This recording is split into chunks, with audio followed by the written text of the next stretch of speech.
The stigma that exists in society regarding mental health must change, because it's that stigma that almost cost me my life. 73% of UK employees feel unable to disclose mental health because they fear doing so would jeopardize their job status. Why does stigma exist in the first place? Well, I always look back at things like the First World War, the Second World War, where especially men, they've always been taught to be stoic in their approach. But after the First, Second World War, they were still stoic, but now they were traumatized people having seen what they saw on the front lines. So we had a society of men who were still stoic, but now traumatized. And guess what? People see it. Whether it's children, grandchildren, or whoever, they see men acting the way they do and they think it's okay because they know that something's wrong. Many people out there will have seen their parent or their grandfather going through PTSD symptoms, having the night terrors or anything like that after those wars. But then they will see a person who didn't open up, a person who was very stoic in their approach. So although they knew something was wrong, they saw something else, someone transcending that everything was okay. So no wonder stigma exists, because people from that generation, young children from that generation, were taught to, well, that's your problems. Your problems are your problems. You don't need to talk about it. You still have to have that stoic approach. And guess what happens? That gets passed down through the generations. So we can't be surprised in this day and age that stigma exists. However, we must do something about it. And that's why I believe that there's a responsibility on every single one of us out there, whether you have children or not, to change this stigma. You see, stigma is being created by people. We have created stigma ourselves. So we are the ones who can get rid of it. As long as we create a culture of open communication, as long as we create a culture where the stigma doesn't exist, where people are actually not ashamed to feel the way they feel, that must happen. Create a culture in society where people feel safe. You see, when I was a police officer, I felt ashamed to be associating with stress.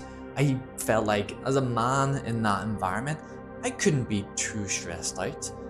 The trauma that I was witnessing, it wasn't good enough to be impacted in a negative way.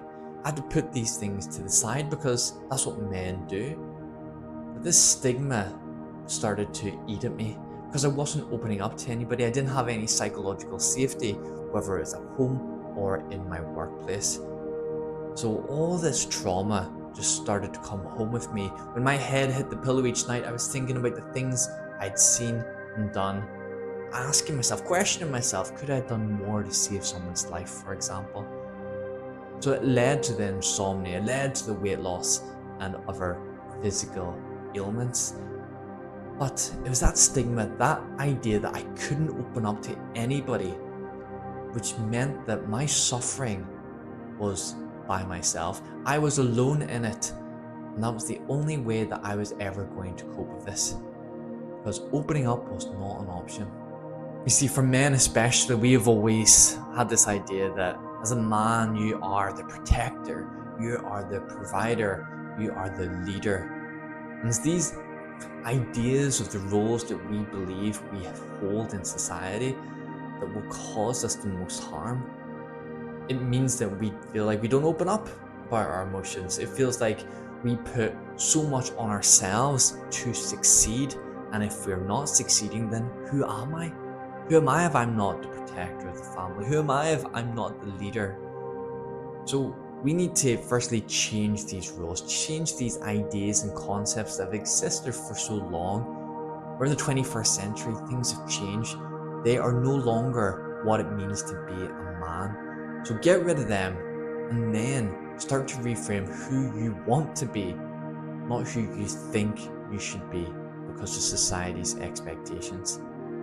You start to change, society will follow. But after hitting rock bottom, I realized that not opening up was not the answer, because it caused me so much pain. And as soon as I started to open up, as soon as I started just telling people a little bit about how I felt so much lighter. And with that, people started sharing things with me. And that's a beautiful thing about stigma. That's a beautiful thing about open communication. Firstly, we can get rid of the stigma. We can. As long as we're brave enough to go first. As long as we're brave enough to openly communicate how we feel. And that doesn't mean to say that we're going to tell everybody how we feel and every single thing that we do feel. But the first step is just sharing that you're not okay. The first step is just sharing, I'm stressed out. I'm being impacted. When we do that, you will be surprised at the responses that you will get, and you will feel safer in your own head to open up more and more. It's a gradual process. So don't just think you have to open up everything to everybody. It's gradual. Just take it step by step. Share little by little. You see, I suffered in silence for so long. I want to put it all out there for you all today. Think about the people in your life, whether it's your children, your friends, your loved ones, whoever it may be. Do you want them to suffer in silence? Do you want them to grow up thinking that suffering in silence is the only way to do it? I'm going to assume the answer is no. And because of that reason, because of that answer, you need to take that responsibility for yourself. You can start changing the stigma that exists. So the future generations don't need to look back and say it's because of generational trauma. It stops with you. Take that responsibility seriously so that people do not suffer in silence any longer. Thank you so much for watching. If you like this channel, please like, please subscribe. Really helps me with visibility. I will see you in the next one.